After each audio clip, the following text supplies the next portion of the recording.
ദൈവ തിരുനാമത്തിന് മഹത്വം ഉണ്ടാകട്ടെ. ഒരു നിമിഷം നമുക്ക് പ്രാർത്ഥിക്കാം. കാരുണ്യവാനായ കർത്താവെ, തിരുസന്നിധിയിൽ ഞങ്ങൾക്ക് ഒരുമിച്ചിരിക്കുവാനായിട്ട് തന്ന അവസരത്തെ ഓർത്ത് നന്ദി പറയുന്നു. ഇന്നത്തെ ദിവസം ഈ മണിക്കൂറുകളിൽ അവിടുന്ന് ഞങ്ങളോട് സംസാരിക്കണമേ. അവിടുത്തെ തിരുവചനത്തിന് മുമ്പിലിരിക്കുന്ന ഓരോ മക്കളെയും അവിടുന്ന് സ്പർശിക്കണമേ.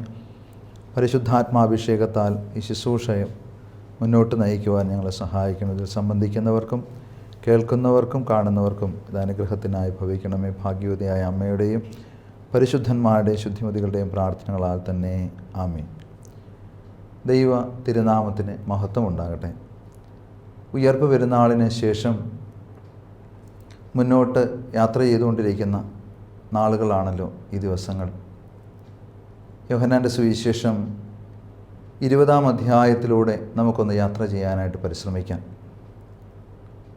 ഭയന്ന് വിറച്ച് യഹൂദന്മാർ കർത്താവിനെ പിടിച്ചതുപോലെ തങ്ങളെയും പിടിക്കുമോ എന്ന് ഭയന്ന് വിറച്ച് അടച്ചിരിക്കുന്ന ശ്ലീഹന്മാർ, ഒരു വശത്ത് അവരെ ഭയം വല്ലാണ്ട് ബാധിച്ചിട്ടുണ്ട്. മറ്റൊരു വശത്ത് നിരാശരായി ഒരു ജീവിതത്തിൽ ലഭിച്ചിരുന്ന സൗഭാഗ്യങ്ങളും ലഭിച്ചിരുന്നതായ ജീവനോപാധിയും എല്ലാം ഉപേക്ഷിച്ച് അവൻ്റെ പിന്നാലെ ഇറങ്ങിത്തിരിച്ചത് വേണ്ടായിരുന്നു എന്ന് പോലും ചിന്തിച്ചു കൊണ്ടിരുന്ന നാളുകൾ. ആകെ ഭയപ്പെട്ട് നിരാശരായി അടച്ചുപൂട്ടി ഇരിക്കുന്ന സന്ദർഭത്തിൽ അവരുടെ മധ്യേ കർത്താവ് കടന്നു വന്നു. അവരുടെ മധ്യേ നിന്നുകൊണ്ടവൻ അവർക്ക് സമാധാനം ആശംസിച്ചു. അവനവരോട് നിങ്ങൾക്ക് സമാധാനം. കർത്താവ് മുൻപ് അരുളി ചെയ്തിട്ടുണ്ട്, എൻ്റെ സമാധാനം ഞാൻ നിങ്ങൾക്ക് തരുന്നത് ലോകം തരുന്നത് പോലെയല്ല. സത്യത്തിൽ പ്രയാസത്തിലൂടെ കടന്നുപോയ ശിഷ്യന്മാരെ നോക്കിയുള്ള അവൻ്റെ സമാധാന ആശംസ അവർക്ക് പുത്തൻ ഉണർവ് നൽകി എന്നാണ് തിരുവചനം പറയുക. അവിടെ അവർക്ക് പുതിയൊരു വെളിച്ചം, പുതിയൊരു ആശ്വാസത്തിൻ്റെ, ഒരു സംരക്ഷണത്തിൻ്റെ, പ്രത്യാശയുടെ ഒരാവേശമായിരുന്നു ആ സമാധാന ആശംസ. ജീവിതത്തിൽ നമ്മൾ ഓരോരുത്തരും പലപ്പോഴും ഇതുപോലെ പകച്ചു നിൽക്കുന്നവരാണ്. കർത്താവിന് വേണ്ടി ഇറങ്ങിത്തിരിച്ചതുകൊണ്ട് നഷ്ടങ്ങൾ ഒരുപാട് ഭൗമികമായിട്ട് നേരിടേണ്ടി വന്ന ആളുകളാണ് നമ്മളിൽ പലരും. മറ്റുള്ളവരുടെ ഇടയിൽ പരിഹസിക്കപ്പെടുന്നവരാണ് നമ്മളിൽ പലരും. യേശുക്രിസ്തുവിന് വേണ്ടി ഇറങ്ങിത്തിരിച്ചിട്ട് എന്ത് നേടി എന്ന് ചോദിക്കുമ്പോൾ എല്ലാം നഷ്ടപ്പെട്ടു, ഒന്നുമില്ലാതെ കൈമലർത്തി കാണിക്കേണ്ടി വരുന്നവരാണ് നമ്മളിൽ പലരും. പ്രിയമുള്ളവരെ, നിരാശ ബാധിക്കുമ്പോൾ നമ്മുടെ മധ്യേ അവൻ വന്ന് നമ്മളോട് സമാധാനം ആശംസിക്കുന്നു. എല്ലാം തീർന്നു എന്ന് തോന്നുന്നിടത്ത്, എല്ലാം അവസാനിച്ചു എന്ന് തോന്നുന്നിടത്ത് നിന്ന് തുടങ്ങുന്നവനാണ് ദൈവം. കാരണം അവൻ ദൈവമാണ്. ഒന്നുമില്ലായ്മയിൽ നിന്ന് ഉണ്മയിലേക്ക് നമ്മൾ ഓരോരുത്തരെയും, അല്ലെങ്കിൽ ഈ പ്രകൃതിയെയും പ്രപഞ്ചത്തെയും സൃഷ്ടിച്ചുണ്ടാക്കിയവനാണ് ദൈവം. അതുകൊണ്ട് തന്നെ ഈ സമാധാനാശംസയ്ക്ക് നമ്മളെ ഉണർത്തുവാനുള്ള ശക്തിയുണ്ട്. ഈ സമാധാനാശംസയ്ക്ക് ദൈവസാന്നിധ്യം കൊണ്ട് നമ്മളെ നിറയ്ക്കാനായിട്ട് കഴിവുണ്ട്. അവൻ്റെ പ്രപഞ്ചത്തെ ഉളവാക്കിയവൻ്റെ ശബ്ദം ഇതാ നമ്മുടെ മധ്യേ ഈ പ്രതിസന്ധി നാളുകളിൽ, പ്രയാസത്തിലൂടെ നാം കടന്നു പോകുന്ന നാളുകളിൽ, ജീവിതത്തിൽ നിരാശ വല്ലാണ്ട് ബാധിച്ചിരിക്കുന്ന ഈ കാലയളവിൽ അവൻ്റെ സാന്നിധ്യം നമ്മളെ പ്രത്യാശയുള്ളവരാക്കും, നമ്മളെ ധൈര്യപ്പെടുത്തും. അവൻ പറയുന്നു, നിങ്ങൾക്ക് സമാധാനം. ഹബക്കൂക്ക് പ്രവാചകൻ പറയുന്നുണ്ട് 3-ാം അധ്യായത്തിൻ്റെ 17-ാമത്തെ തിരുവചനത്തിൽ, അത്തിവൃക്ഷം തളിർത്തില്ലെങ്കിലും, മുന്തിരിവള്ളിയിൽ കായ്കനികൾ ഇല്ലാതായാലും, ആലയിൽ ആടറ്റുപോയാലും, ഇനി ലോകപരമായി ഒരു സന്തോഷവും എനിക്കില്ലെങ്കിലും ഞാൻ അവനിൽ ആനന്ദിക്കും എന്ന് ഹബക്കൂക്ക് പ്രവാചകൻ വെളിപ്പെടുത്തുന്നത് പോലെ, ഈ ലോകത്തിൻ്റേതായ ഒരു സുഖവും സന്തോഷവും ഇല്ല എന്ന് വരികിലും അവൻ നമ്മുടെ കൂടെയുണ്ടെങ്കിൽ, അല്ലെങ്കിൽ സകലത്തിൻ്റെയും നിയന്ത്രിതാവും സൃഷ്ടാവുമായവൻ, ആശ്വാസത്തെ പകരുന്നവൻ, അവൻ നമുക്ക് മതിയായവനല്ലേ. അവനിൽ നമുക്ക് ചാരാം. അവൻ്റെ സമാധാനം നമ്മളെ ധൈര്യപ്പെടുത്തട്ടെ. അപ്പോൾ ഈ നാളുകളിൽ നമുക്ക് അവൻ തരുന്ന ഒന്നാമത്തെ ആശംസ സമാധാനത്തിൻ്റെ ആശംസയാണ്. ഈ സമാധാനം ധൈര്യപ്പെടുത്തുന്ന, നിരാശ നീക്കിത്തരുന്ന, പ്രത്യാശയുളവാക്കുന്ന സമാധാനമാണ്. രണ്ടാമത്, അവനവൻ്റെ കൈകളും ആണിപ്പഴുതും അവർക്ക് കാണിച്ചു കൊടുത്തു. ഉദ്ധിതനായവൻ ശ്ലീഹന്മാരുടെ മധ്യേ നിന്ന് വാതിലുകൾ അടച്ചിരിക്കെ അവരുടെ മധ്യേ വെളിപ്പെട്ടിട്ട് അവർക്ക് സമാധാനം ആശംസിച്ച ശേഷം അവൻ്റെ കൈകളും ആണിപ്പഴുതും അവർക്ക് കാണിച്ചു കൊടുത്തു. തൻ്റെ ഉത്ഥാനത്തെക്കുറിച്ച് ശ്ലീഹന്മാരെ ഉറപ്പിക്കുവാൻ വേണ്ടി താൻ കുരിശിക്കപ്പെടുന്നതിന് മുമ്പ് അവർക്ക് വെളിപ്പെടുത്തി കൊടുത്ത രഹസ്യങ്ങളെ തന്നിൽ നിറവേറപ്പെട്ടതായിട്ട് ഉറപ്പിക്കേണ്ടതിനായിട്ട് അവൻ അവരുടെ മധ്യേ നിന്ന് അവൻ്റെ കൈകളും ആണിപ്പഴുതും കാണിച്ചു കൊടുത്തു. ഇതവർക്ക് പുതിയ ഒരു വലിയ പ്രത്യാശയുടെ, സന്തോഷത്തിൻ്റെ, ആവേശത്തിൻ്റെ, പുത്തനുണർവിൻ്റെ ഒരു വെളിപ്പെടുത്തലായിരുന്നു. ആദ്യത്തെ സമാധാനാശംസ പോലെ തന്നെ അവനെ കണ്ട് ബോധ്യപ്പെട്ട ശ്ലീഹന്മാർക്ക് ഒരു പുത്തൻ ഉണർവും ആവേശവും ഉണ്ടായി. 1 യോഹന്നാൻ്റെ ലേഖനം 1-ാം അധ്യായം തുടങ്ങുന്നത് തന്നെ ഇങ്ങനെയാണല്ലോ: ഞങ്ങൾ കേട്ടവനെ, ഞങ്ങൾ കണ്ടവനെ, ഞങ്ങൾ സ്പർശിച്ചവനെ. അപ്പോൾ ഞങ്ങൾ തൊട്ടറിഞ്ഞ് അനുഭവിച്ച മശിഹായെയാണ് ഞങ്ങൾ പ്രസംഗിക്കുന്നത്. അപ്പോൾ കർത്താവിനെ തൊട്ടറിഞ്ഞ്, അവൻ്റെ ഉത്ഥാനത്തെ തൊട്ടറിഞ്ഞ ശ്ലീഹന്മാർക്ക് അത് പുതിയ വെളിപ്പെടുത്തലായിരുന്നു. പിന്നീട് അവർ ലോകത്തോട് ഉദ്ധിതനായ കർത്താവിനെക്കുറിച്ച് വിളിച്ചു പറയുന്ന സന്ദർഭങ്ങളൊക്കെയും അവരെ ഇത് ധൈര്യപ്പെടുത്തുവാനായിട്ട് കാരണമായി തീർന്നു. പൗലോസ്ലീഹ ഓർമ്മപ്പെടുത്തുന്നുണ്ട്, മശിഹ ഉയർത്തെഴുന്നേറ്റിട്ടില്ലെങ്കിൽ ഞങ്ങളുടെ വിശ്വാസവും ഞങ്ങളുടെ പ്രസംഗവും വ്യർത്ഥമാണെന്ന്. പ്രിയമുള്ളവരെ, ഉദ്ധിതനായ ഒരു ക്രിസ്തുവിനെ നമുക്ക് സ്പർശിച്ചറിയാൻ സാധിച്ചിട്ടുണ്ടോ? നമ്മുടെ ഉള്ളിൽ ഉദ്ധിതനായ ക്രിസ്തു രൂപപ്പെട്ടിട്ടുണ്ടോ? നമുക്ക് ഈ നാളുകളിൽ ആ ഉത്ഥാനത്താൽ പ്രത്യാശ നൽകിയ, ഉയർപ്പിൻ്റെ സന്തോഷം നമുക്ക് നൽകിയ കർത്താവിനെ ഹൃദയത്തിൽ ഒന്ന് സ്വാംശീകരിക്കാനായിട്ട് പരിശ്രമിക്കാം. രണ്ടാമത്, അവൻ ഉദ്ധിതനായ നാഥനാണെന്ന്, അല്ലെങ്കിൽ താൻ പറഞ്ഞതുപോലെ ഉയർത്തെഴുന്നേറ്റു എന്ന് ശ്ലീഹന്മാരെ വെളിപ്പെടുത്തി കൊടുത്തു, അവൻ കാണിച്ചു കൊടുത്തു. മൂന്നാമത് താഴേക്ക് വായിക്കുമ്പോൾ നമുക്ക് കാണാനായിട്ട് സാധിക്കും, പിതാവ് എന്നെ അയച്ചതുപോലെ ഞാനും നിങ്ങളെ അയക്കുന്നു. 3-3.5 വർഷക്കാലം മുമ്പ് പലയിടങ്ങളിൽ നിന്നായി മത്സ്യം പിടിക്കുകയും ചുങ്കം പിരിക്കുകയും ലക്ഷ്യമില്ലാതെ ഈ ലോക ജീവിതത്തിന് വേണ്ടി തത്രപ്പെടുകയും ചെയ്തുകൊണ്ടിരുന്ന ശ്ലീഹന്മാരെ വിളിച്ചിട്ട് അവരോട് പറയുന്നു, എൻ്റെ പിന്നാലെ വരുവിൻ, ഞാൻ നിങ്ങളെ മനുഷ്യരെ പിടിക്കുന്നവരാക്കാം. എന്നിട്ട് 3-3.5 കൊല്ലക്കാലം കൂടെ കൊണ്ടു നടന്ന് പരിശീലിപ്പിച്ചിട്ട് ഒരു ദിവസം ഇതാ അവൻ ഗോകുൽത്തായുടെ മുകളിലേക്ക് നടന്നു കയറി കൈകൾ വിരിച്ച് ഒരു പരാജിതനെ പോലെ അവിടെ അവർക്ക് മധ്യേ നാട്ടപ്പെട്ടു. ആകാശത്തിനും ഭൂമിക്കും മധ്യേ ഒരു പരാജിതനെ പോലെ അവൻ നാട്ടപ്പെട്ടു. അങ്ങനെ അവൻ്റെ കുരിശുമരണത്തിന് ശേഷം നിരാശപ്പെട്ടിരുന്ന, പ്രത്യാശ നഷ്ടപ്പെട്ടിരുന്ന ശ്ലീഹന്മാർക്ക് അവൻ ആ വിളിച്ച ദിവസത്തെ ഓർമ്മപ്പെടുത്തിക്കൊണ്ട് അവരെ ധൈര്യപ്പെടുത്തി അവരെ വീണ്ടും അവരുടെ ദൗത്യത്തിലേക്ക് വിളിക്കുകയാണ്. എൻ്റെ പിതാവ് എന്നെ എന്തിനായിട്ട് അയച്ചുവോ അതേ ദൗത്യത്തിനായി നിങ്ങളെ ഞാൻ ഭരമേൽപ്പിക്കുന്നു, നിങ്ങളെ ഞാൻ പറഞ്ഞയക്കുകയാണ്. പ്രിയമുള്ളവരെ, ആ ഒരുക്കത്തിലേക്ക്, അല്ലെങ്കിൽ ആ അയക്കപ്പെടലിൻ്റെ അനുഭവത്തിലേക്ക് പോകുന്ന ശ്ലീഹന്മാർക്ക് ഒരു പരിശീലനം ആവശ്യമായിരുന്നു. 3.5 വർഷം കൊണ്ട് താൻ എങ്ങനെ ജീവിച്ചു എന്നും എങ്ങനെയാണ് മനുഷ്യരുടെ ഇടയിൽ വർത്തിച്ചതെന്നും പിതാവിൻ്റെ ഹിതം തന്നിലൂടെ എങ്ങനെയാണ് നിറവേറ്റപ്പെട്ടതെന്നും എങ്ങനെയാണ് തന്നിലൂടെ ഒരു മാതൃകാ ജീവിതം കാണിച്ചു കൊടുത്തതെന്നും ശ്ലീഹന്മാർ ഗ്രഹിക്കേണ്ടത് ആവശ്യമായിരുന്നു. പരിശീലനം പൂർത്തിയായ ശ്ലീഹന്മാരെ അവൻ ദൗത്യത്തിലേക്ക് അയക്കുകയാണ്.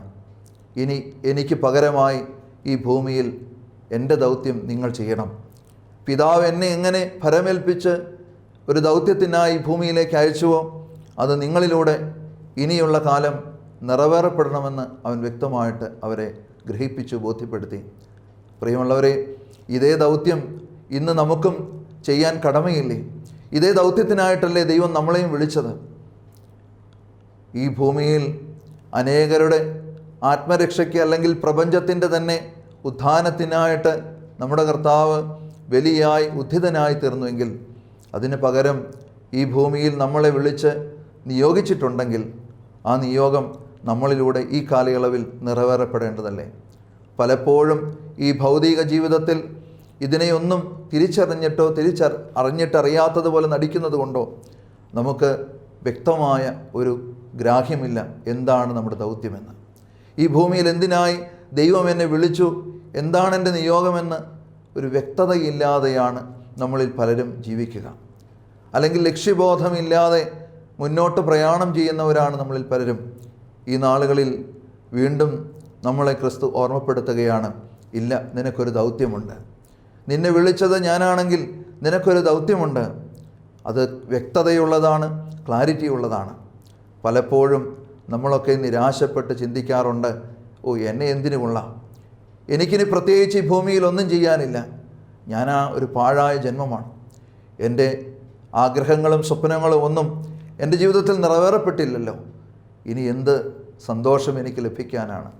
പ്രിയമുള്ളവരെ, അങ്ങനെ നിരാശപ്പെട്ട് കഴിയുന്നവരോട് കർത്താവ് പറയാനില്ല, നീ സൃഷ്ടിക്കപ്പെട്ടത് എൻ്റെ സ്വപ്ന പദ്ധതി അനുസരിച്ചാണെങ്കിൽ, നീ സൃഷ്ടിക്കപ്പെട്ടത് ഞാൻ ആഗ്രഹിച്ചിട്ടും ഞാൻ ലോകാരംഭത്തിനു മുൻപേ സ്വപ്നം കണ്ടിട്ടുമാണെങ്കിൽ, നിന്നിലൂടെ വ്യക്തമായ ഒരു ദൗത്യം ഈ ഭൂമിയിൽ എനിക്ക് നിറവേറ്റാനുണ്ട്, ചെയ്യാനുണ്ട്.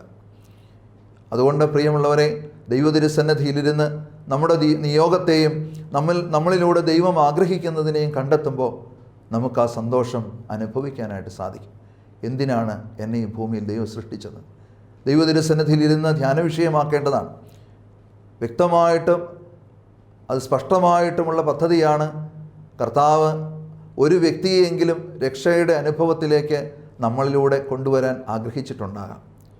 ഒരുപക്ഷേ എങ്കിൽ ഒരു കുടുംബജീവിതം നയിക്കുന്ന ചില വ്യക്തികളൊക്കെ ചിന്തിക്കുന്നുണ്ടാകും, ദൈവമേ, ഈ ഒരു കൂരയ്ക്കകത്ത് തളയ്ക്കപ്പെട്ട എനിക്ക് ഇനി എന്ത് ദൗത്യമാണുള്ളത്? പ്രിയമുള്ളവരെ, നിന്നെ ഏൽപ്പിച്ച ജീവിത പങ്കാളിയെ മറ്റൊരാൾക്ക് ഏൽപ്പിക്കുവാൻ ദൈവത്തിന് വിശ്വാസമില്ലാഞ്ഞിട്ട്, അല്ലെങ്കിൽ നിന്നിലൂടെ ആ വ്യക്തി രക്ഷപ്പെടണമെന്ന് ദൈവം സ്വപ്നം കണ്ടിട്ട് നിനക്ക് മാത്രം ചെയ്യാൻ കഴിയുന്ന ആ ദൗത്യത്തെ നിൻ്റെ കയ്യിൽ ഭരമേൽപ്പിച്ചിട്ട് നീ പാഴായിട്ട് നിരാശപ്പെട്ട് സ്വയം പഴിച്ച് ജീവിതത്തെ പാഴാക്കി കളയുമ്പോൾ അവിടെ നിൻ്റെ ദൗത്യം നീ പരാജയപ്പെടുത്തി, അല്ലെങ്കിൽ ദൗത്യത്തിൽ നീ പരാജയപ്പെട്ടു പോവുകയാണ്.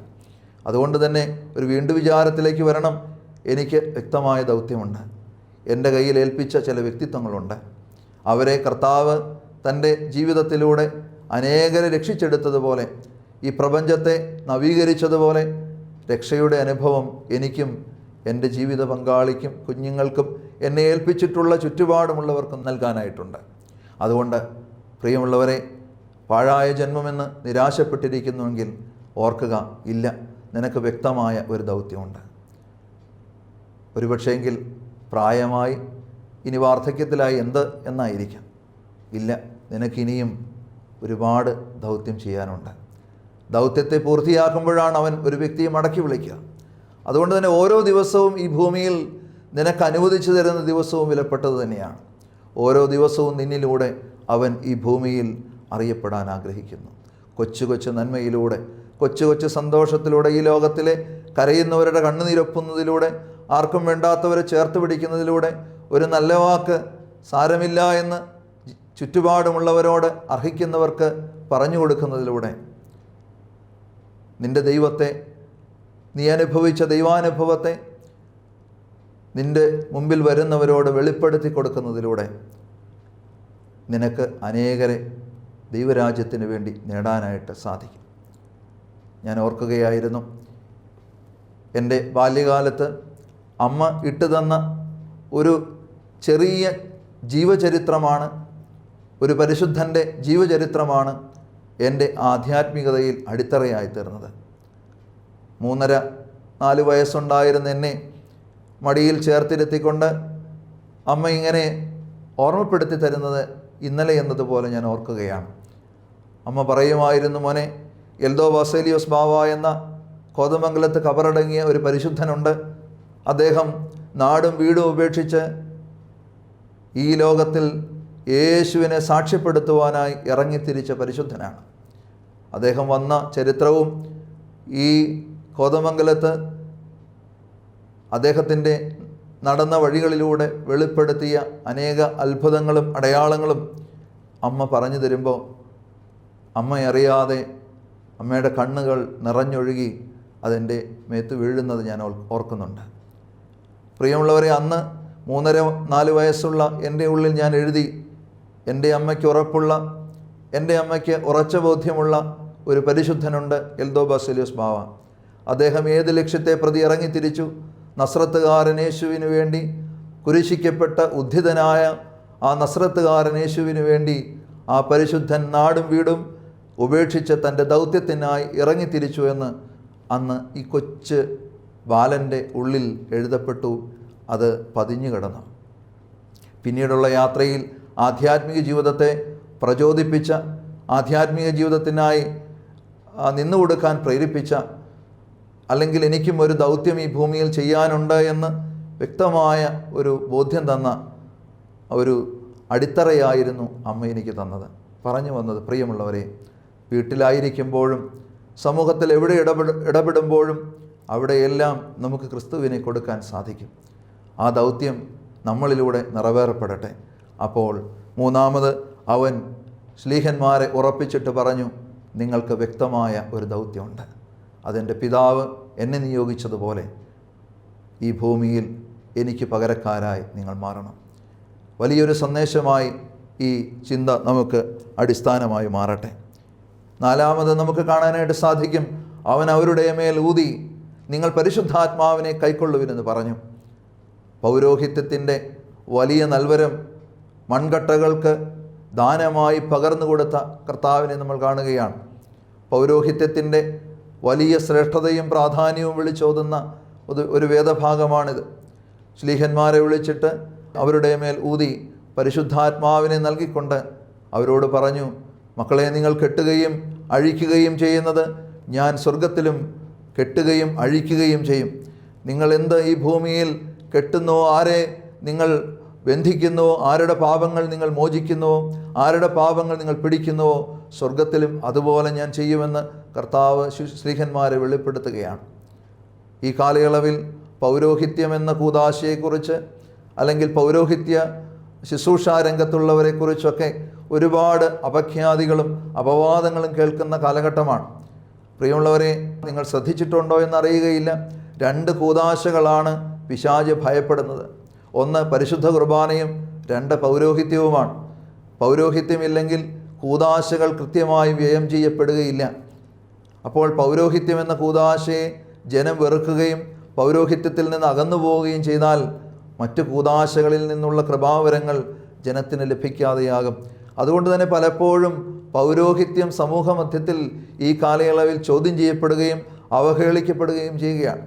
പ്രിയമുള്ളവരെ, ഓർക്കുക, പൗരോഹിത്യം പരിശുദ്ധ കുർബാന കൂദാശകളുടെ രാജ്ഞിയാണെങ്കിൽ പൗരോഹിത്യം കൂദാശകളുടെ രാജാവാണ്. ഒരു കൂദാശയും പരികർമ്മം ചെയ്യുവാൻ പൗരോഹിത്യമില്ലാതെ സാധിക്കുകയില്ല. അതുകൊണ്ട് തന്നെ നമുക്ക് കാണുവാനായിട്ട്, അല്ലെങ്കിൽ ഉറച്ചു വിശ്വസിക്കാനായിട്ട് സാധിക്കണം, കർത്താവ് നേരിട്ട് സ്ഥാപിച്ച, ശ്ലീഹന്മാരെ ഭരമേൽപ്പിച്ച ദൗത്യമാണ് പൗരോഹിത്യ ശുശ്രൂഷ എന്ന് പറയുന്നത്.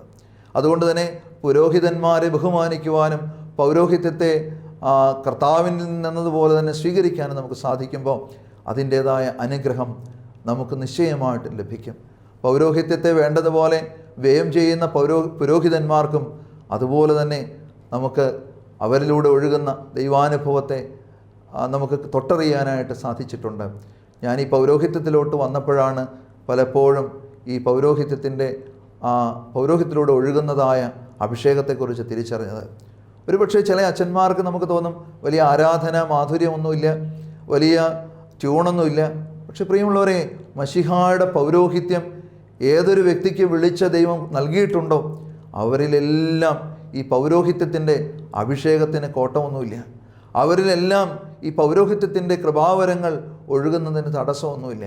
അപ്പോൾ പ്രിയമുള്ളവരെ, പറഞ്ഞു വന്നത്, പൗരോഹിത്യത്തെ നിർമ്മലതയോടെ അങ്ങ് സ്വീകരിക്കാൻ, എളിമയോടെ സ്വീകരിക്കാൻ നമുക്ക് സാധിക്കുമ്പോൾ അതിലൂടെ ഒഴുകുന്ന കൃപാവരങ്ങൾ വളരെയാണ്, അതിലൂടെ ലഭിക്കുന്ന അഭിഷേകം വളരെയാണ്. നമ്മൾ അച്ഛന്മാരോടൊക്കെ കാണുമ്പോൾ ഞങ്ങൾക്ക് വേണ്ടി ഒന്ന് പ്രാർത്ഥിക്കണമെന്ന് ആവശ്യപ്പെട്ടാൽ അറിയാതെ തന്നെ ആ പുരോഹിതൻ്റെ ഓരോ ബലിയിലും നമ്മൾ ഓർക്കപ്പെടുന്നുണ്ട്. ഞങ്ങളോട് പ്രാർത്ഥനാ സഹായം ചോദിച്ചവരുമായ സകലരെയും ഞങ്ങൾ ഓർക്കുന്നു എന്ന് പറഞ്ഞ് തുയോബോയിൽ പട്ടക്കാരൻ പ്രാർത്ഥിക്കുന്നുണ്ട്. പ്രിയമുള്ളവരെ, പറഞ്ഞു വന്നത്, പൗരോഹിത്യത്തെ എളിമയോടെ വിശുദ്ധിയോടെ സ്വീകരിക്കാൻ നമുക്ക് സാധിക്കട്ടെ. അത് വ്യയം ചെയ്യുമ്പോൾ പട്ടക്കാർക്കും അത് വിശ്വസ്തയോടെ വിശുദ്ധിയോടെ വ്യയം ചെയ്യാനായിട്ട് സാധിക്കട്ടെ.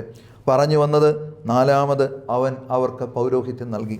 അഞ്ചാമത് നമുക്ക് കാണാനായിട്ട് സാധിക്കും, യോഹന്നാന്റെ സുവിശേഷം 21-ാം അധ്യായത്തിലേക്ക് യാത്ര ചെയ്യുമ്പോൾ ശ്ലീഹന്മാർ ഇത്രയുമെല്ലാം വെളിപ്പെടുത്തിയിട്ടും പിന്നീടും അവർ നിരാശരായി ചില സന്ദർഭങ്ങളിൽ കാണപ്പെട്ടു.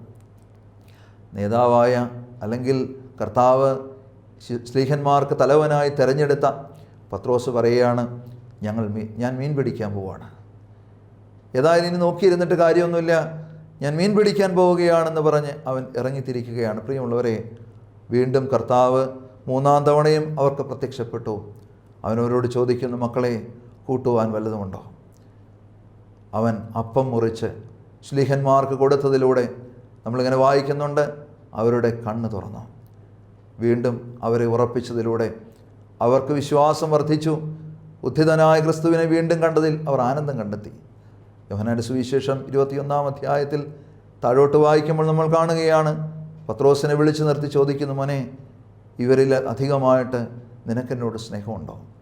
അവിടെ പത്രോസ് ചാടി പറയുന്നുണ്ട്, ഞാൻ അങ്ങയെ സ്നേഹിക്കുന്നു. വീണ്ടും ചോദിക്കുന്നു, മോനെ, ഇവരെക്കാൾ അധികമായി നീ എന്നെ സ്നേഹിക്കുന്നുണ്ടോ? അവൻ വീണ്ടും പറഞ്ഞു, ഉവ്വ് കർത്താവേ.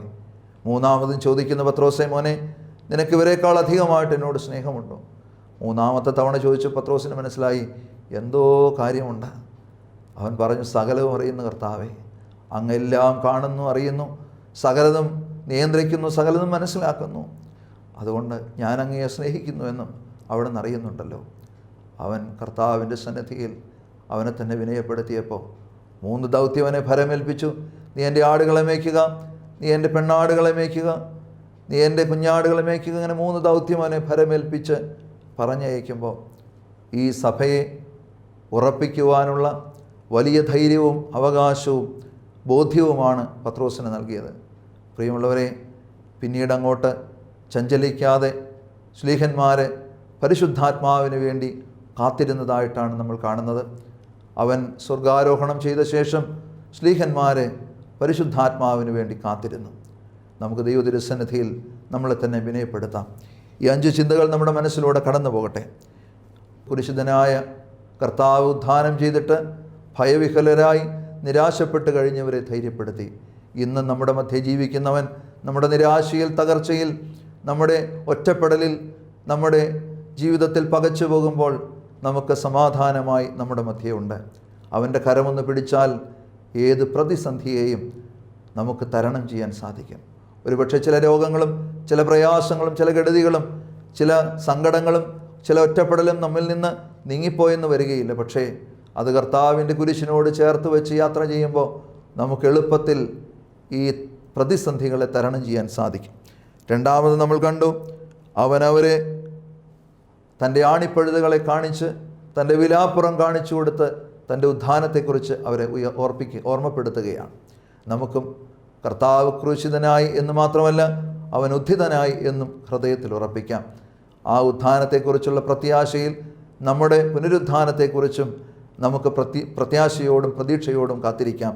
നമുക്കും ഒരു മരണമുണ്ടെങ്കിൽ ഉറപ്പ് നമ്മുടെ നാഥൻ ഉദ്ധാനം ചെയ്തതുപോലെ അവൻ ആർക്കു വേണ്ടി മരിച്ച് ആർക്കു വേണ്ടി ഉദ്ധാനം ചെയ്തുവോ അതുപോലെ നമ്മളും അവനിലുള്ളവരും ഉയർക്കും നിശ്ചയം. മൂന്നാമത്, അവൻ തൻ്റെ ദൗത്യത്തിനായി ശ്ലീഹന്മാരെ ഫലമേൽപ്പിച്ചതുപോലെ ഇന്ന് നമ്മളെയും വിളിക്കുന്നു. നമ്മളെ വിളിച്ച വിളിയിൽ അവൻ വീണ്ടും ഉറപ്പിക്കുന്നു. നമ്മൾക്കും അവൻ ചില ബോധ്യങ്ങൾ തരുന്നു. മോനെ, നിനക്ക് വ്യക്തമായ ഒരു ദൗത്യം ഈ ഭൂമിയിൽ ചെയ്യാനുണ്ട്. നാലാമത്, പൗരോഹിത്യം എന്ന ശുശ്രൂഷയിലൂടെ ഈ ഭൂമിയിൽ കെട്ടുവാനും അഴിക്കുവാനും സകലത്തിൻ്റെയും അധികാരം, അവനുള്ള സകല അധികാരവും അവൻ തൻ്റെ ശ്ലീഹന്മാർക്ക് നൽകി. അഞ്ചാമത് നമ്മൾ കാണുന്നു, എത്ര പിന്തിരിഞ്ഞു പോയാലും എത്ര വഴിമാറി യാത്ര ചെയ്താലും ഞാൻ എത്രമാത്രം നിരാശപ്പെട്ട് അല്ലെങ്കിൽ പഴയ വഴിയിലേക്ക് തിരിഞ്ഞു പോയാലും എൻ്റെ കർത്താവ് എന്നെ നോക്കിക്കൊണ്ട് കൈവിരിച്ച് പിടിച്ച് മോനെ മടങ്ങിവാ എന്ന് ആവശ്യപ്പെട്ട് നമ്മളെ ഉറപ്പിക്കുവാൻ കാത്തിരിക്കുന്നവനാണ്. അവൻ നമ്മൾ തളരുമ്പോൾ ഓടി വന്ന് നമ്മളെ ചേർത്ത് പിടിക്കുന്നവനാണ്. നിരാശപ്പെടുമ്പോൾ സങ്കടപ്പെടുമ്പോൾ മുഖത്ത് നിന്ന് കണ്ണുനീരൊപ്പുന്നവനാണ്. അവൻ വീണ്ടും നമ്മളെ ബലപ്പെടുത്തും. ചിലരൊക്കെ നിരാശപ്പെട്ട് ചില പാപ സാഹചര്യങ്ങൾ, ചില പാപമേഖലകളിൽ വീണു പോയിട്ട് ഇനി എങ്ങനെ എനിക്കിതിൽ നിന്ന് കരകയറാൻ സാധിക്കുമെന്ന് സങ്കടപ്പെടുന്നുണ്ടെങ്കിൽ, ഇല്ല, കർത്താവ് പറയുന്നു നിനക്ക് സാധിക്കും.